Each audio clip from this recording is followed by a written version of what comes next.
Thomas Joseph Schomp was born on November 16, 1956 in Teaneck, New Jersey. He is the oldest of 7 with 5 younger brothers and 1 younger sister.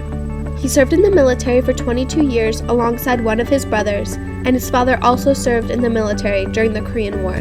Growing up in the 1960s and being the eldest of 7 was fun for Mr. Schomp. There was never a dull moment in his life.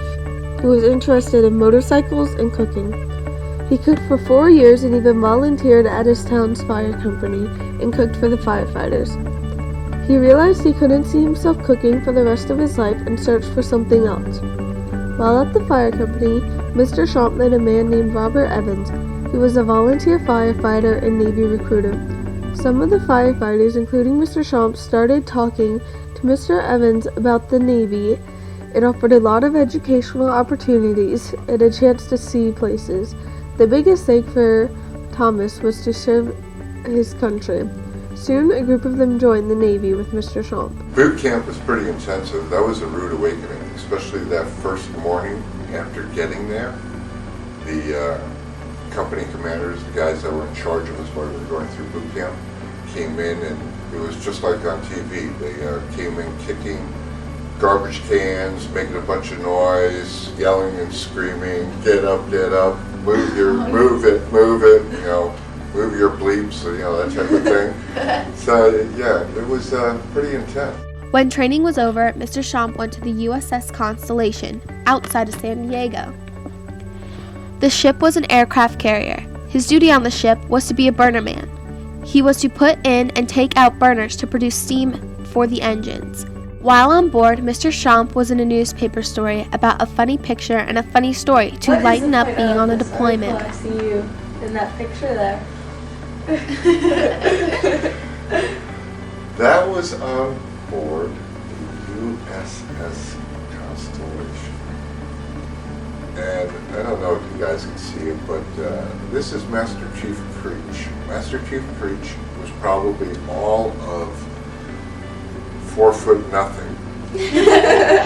And being 6'8", 6'9", there's a little bit of difference in height. And of course, you know, the overhead was a little low, and you can see it's kind of causing me to bend over and look down on him.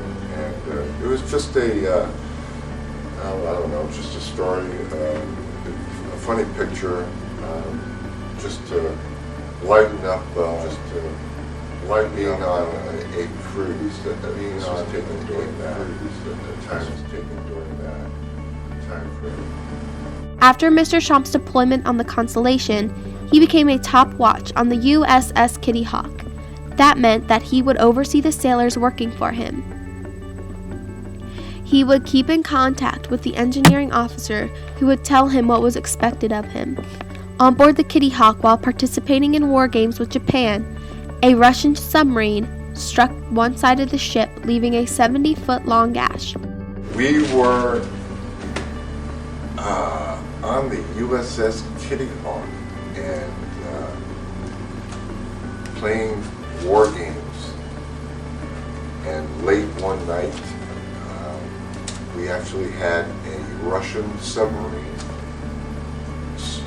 I won't say surface, but it came up too near the surface and collided with us, or is what they said. But we ended up with a, I think it was like a 70-foot gash in our hull on the forward starboard side. And in that gash, when we got back into the Philippines, they found a piece of the Russian submarine's propeller. And of course, I got sent off for analysis and whatnot by the Navy Department, but we got to keep a piece of it, and they made a plaque out of it, and they kept it on, I'm going to say it was where the quarterdeck was. They had a glass case that had, you know, all the ship's awards. When Mr. Schomp was done serving on board the Kitty Hawk, he went to Fleet Training Center San Diego and then to the USS Wasp. The Wasp was a new ship and had not yet been commissioned, so Mr. Schomp got to be a part of the celebration. There were several people who gave speeches, retirees and veterans that served on the previous ships. The ship's whistle would blow and the radars would start going as the crew would board the ship. It was pretty impressive. Part of commissioning for the ship was being subject to a lot of tests, one being shock trials. A tug would tow basically a 10,000-pound bomb in the water. And we did the shock trial 3 times, where they started out so far, and then the next one was closer, and then the last one was close enough that the spray from the explosion, the detonation, was basically washing the ship over with spray from the explosion. And it's just like it is in the movies, where you would hear a click, and then all of a sudden it's just like an explosion, and as soon as you heard the explosion, the ship was rocking, everything was swaying, dust was coming down out of the overhead. It was a real eye-opener. Out of all the places you've been, what was your favorite? In Fremantle, Australia, and the reason why it was the favorite there was because I went into one of the local establishments and got to talking with some of the old timers that were there, and they started with their, if it wasn't for you Yanks in WW2, we'd be speaking Japanese and this, that, and the other thing. So they were really appreciative of the military. The people of Australia were. It was just unreal. During his Navy career, Mr. Schomp achieved the rank of Chief Petty Officer E7. To get this rank, he had to go through testing and go in front of a review board that would look at his past commands and evaluate whether or not he was deserving of the rank. They have an initiation where I had to dress up as the Jolly Green Giant. So I had an outfit on.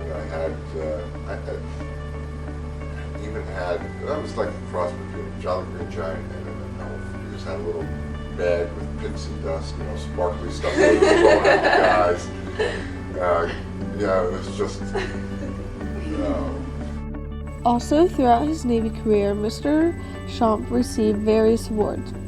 His awards include Good Conduct Awards, Engineering Award, Navy Achievement, several from Navy Expeditionary, Asia Campaign, and Southeast Asia. While he was away, Thomas missed his family.